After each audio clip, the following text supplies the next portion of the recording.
I'll tell you a little secret about zip codes. They're meaningless. Today, I want to make you aware of the latest post office crime against small business owners, entrepreneurs like us.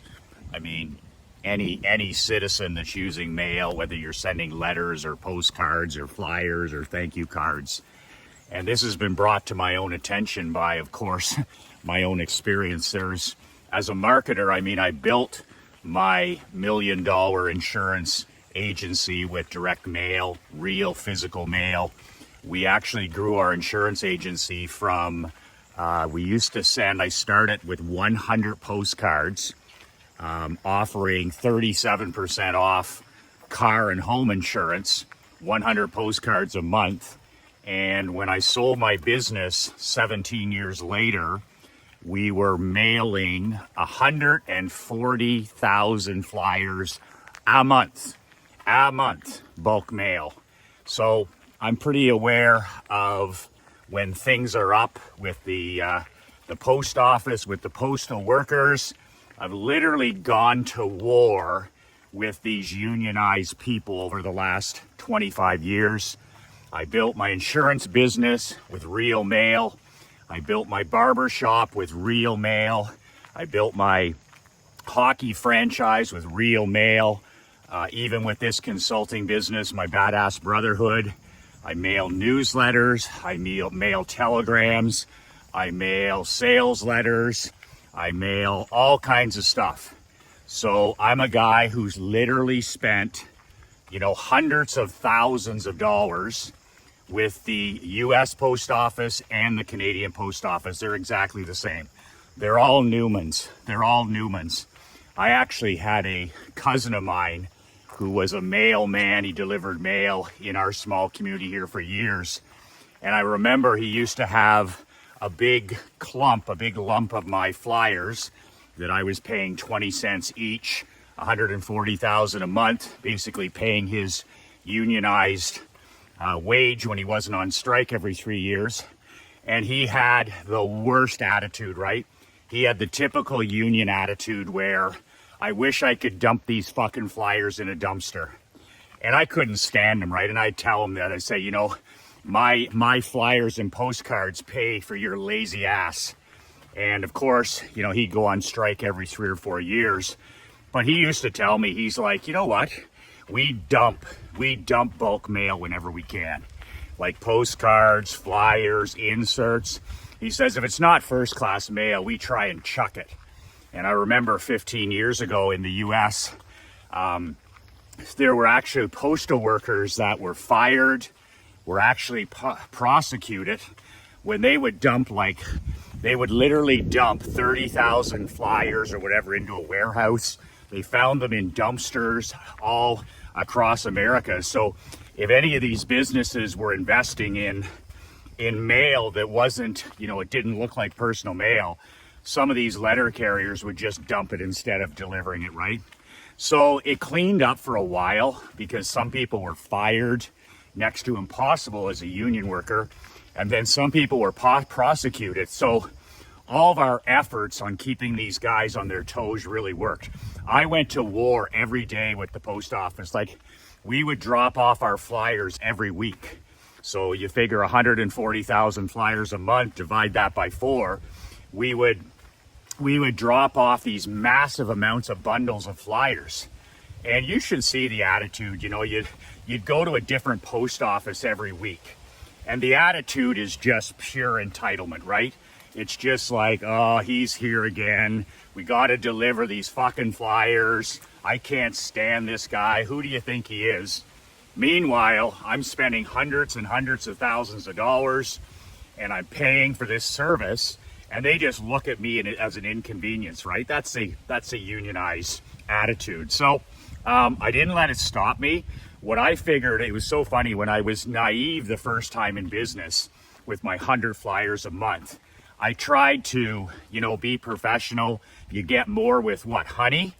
And instead of, going to war with these guys. But I learned early on that union workers, the post office in Canada and the United States, they didn't give a shit about honey. And if you didn't raise hell, like if I didn't literally go to war every week with these guys, there was no chance of my flyers or postcards getting mailed. They literally had to be seething at me for them to deliver. So that's how I got mine delivered. I always did what the great Gary Halbert always said. There's two types of mail. There's A pile and B pile. A pile is personal mail. It looks like your grandmother or your mother sent you a letter, a wedding invitation. It has a real live stamp. It's handwritten. It looks like it's absolutely personal mail from a friend. That's the stuff that gets delivered all the time.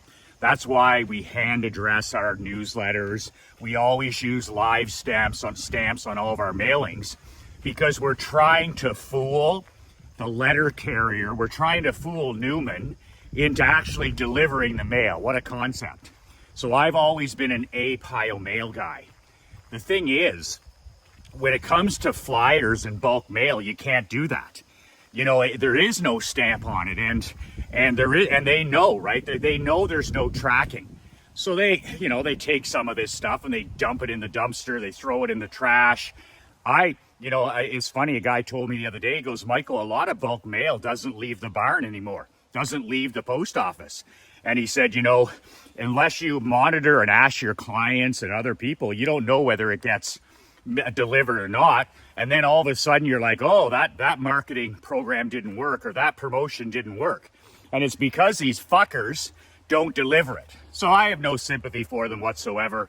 I remember they went on strike here in Canada about 7 years ago, and everybody just said, fuck physical mail. And it was incredible. It was the worst and shortest strike in Canadian union history, when these guys realized, because everybody all of a sudden then went to online banking, online shopping, online this, email, and they literally shot themselves in the foot, because people that, hadn't moved over to digital, they were forced to. And after a couple of weeks, the union was like, holy shit, we're not going to get anything. We're not even needed anymore. And that's, of course, that's how civilians think, and that's how normies think. But you as a business owner and as an entrepreneur like me, I need mail. Like, mail and email are my 1-2 punch. Like, I need to kill trees to do what I do. Like, nothing has impact, nothing gets read, nothing sells like physical print mail, not even close. And then when you combine it with email like I've done, I mean, it's a killer it's a knockout punch. 1-2, boom, boom. In the mailbox, in the email box, in the mailbox, in the email box. So I depend on Newman delivering my stuff. This is why we use priority mail a lot. This is why we use FedEx, because if it's got to be there, I mean, I've got to disguise this stuff as, personal mail. My thank you cards always get delivered because they look like a wedding invitation. Hand address, live stamp. The return address is like a personal name. So there's no way that Newman is going to chuck that because he thinks it's from grandma. He thinks it's a personal thing that somebody's waiting on. So it's all about fooling Newman. But there's a new gag. There's a new way that they're stealing from us. There's a new crime going on. And basically, they're not on their toes anymore, right? So in the last year, we've had to switch. The telegrams, I send a monthly newsletter, and then for my premium guys, my diamond level guys, I write an old school telegram every week, like an actual old school telegram, and there's a message on there, a marketing message, a money making message. So we came up with the idea a few years ago. I'm going to send an actual old school telegram with a big first class stamp and a label. And it's just a fun idea, right? Well, here's the thing. These guys in my group that are paying extra to be part of the diamond level, we would get all kinds of complaints like, I'm not getting these telegrams. And of course, we would then check the address. We'd check with the post office. Oh, I don't know why he's not getting it. And, basically, they're just chucking it in the fucking trash. These Newmans are because even though it had a live stamp on it, they're like, oh, this is advertising or this is junk mail, because it was a telegram. So we couldn't get them delivered. We had some people get it once a month or whatever. So what we had to do was we had to start putting these telegrams in a envelope, hand addressing them with live stamps and a return address from a person, a personal, like we didn't put our business name on it. And then we got 100% deliverable. Like all guys who weren't getting them, all of a sudden were getting them all the time. So we fooled Goofy, right? We fooled Newman. And he was like, oh, this looks personal, I better deliver it. As opposed to, I'm not delivering this, I'm gonna go chuck it in the dumpster. So added expense of the envelope, added expense, you know, of time to hand address these, to put on the live postage, all this other stuff, right? So that's what we did in that case. But now, you know, when you send stuff in the mail, if it doesn't look personal, a lot of times, and you may notice this, you should always be checking your returns. Always personally check your mail returns. A lot of what we get and what people are getting now in the United States and in Canada is could not deliver. In other words, the address wasn't right. Oh, could not deliver. It's a yellow sticker on these things. And it's like, I got so many of these, I'm like, doesn't make sense, because this is the guy's address. This is our client's address. He's been there for 40 years. What do you mean could not deliver? Wrong address. So I never believe anything that union people say. So I'm like, I'm watching this for a few weeks and a few months, and then I figure it out with the help of one of my friends. He's like, the new scam in with the posties, and not all of them, but some of them, is it never leaves the barn. In other words, they get a pile of mail and they're just like, they just put these yellow stickers on it. Couldn't find the address, whatever it says on those things. And this has been happening to a lot of my students, to a lot of my fellow business owners who do mail. They're like, I get all this stuff returned. Like I get all these nixies. And then he says, I go and update the address from these nixies to make sure these are clients. And the person's like, that's still my correct address. Don't change anything. So what's, you know, when, after you have this happen week after week, 1 month after month, I'm like, what the hell's up? They're just putting it on there, and you know what? Now you can send it back to them. Send it back to McLean. You know, we're not, so there's always something. So I'm going to go to war with these guys about this here in Canada. I'll go to war with the guys in Naples when it happens. But the teaching point is this. If you want your mail to work, if you want your mail to get delivered, it's got to be a pile mail in 2024. You've literally got to fool these dumbasses, or they're just going to chuck it. They're just going to find a way to throw it away. Or it might not even leave the post office.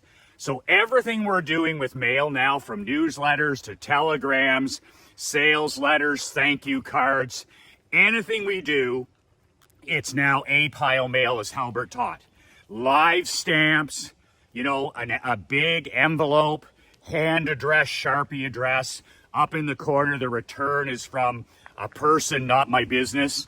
And basically, Posty, Newman, can't tell the difference, right? He's like, oh, this is personal mail for sure. I make it look as personal and as official as possible. So that's my tip for today. You've got to constantly keep your eye on these guys, because if you don't, all of a sudden you're going to say, oh, my marketing isn't working, or my print media isn't working. And that's not the case at all. It's like your email, it's not getting delivered. So I'll keep you up to date on what we're doing. I've been at war with these guys for 20 years. And my biggest thing is holding their feet to the fire, because, you know, when they're pissed off and they know you're watching, you have a better chance of them actually delivering your stuff. And that's been the only way I've been able to do it. So that's it for today. If you want to download a free copy of my brand new book, you can do it below at brassballsvideos.com. 5 ways to unfuck your life in the next 30 days. I wrote this book 2 months ago. It's only 22 pages. You can print it off. You can read it in 25 minutes. Remember, a word of warning about the book. It's not everybody's cup of whiskey. I wrote this book for champions, not for chumps, and for winners, not for whiners. So if that's your cup of Earl Grey, the link is below in the description, brassballsvideos.com. put in your email and I'll email you the book within 5 minutes. And if it's not your cup of coffee, that's also perfectly okay. That link is below. 2 words that change my life, 2 words that can change yours. Be relentless.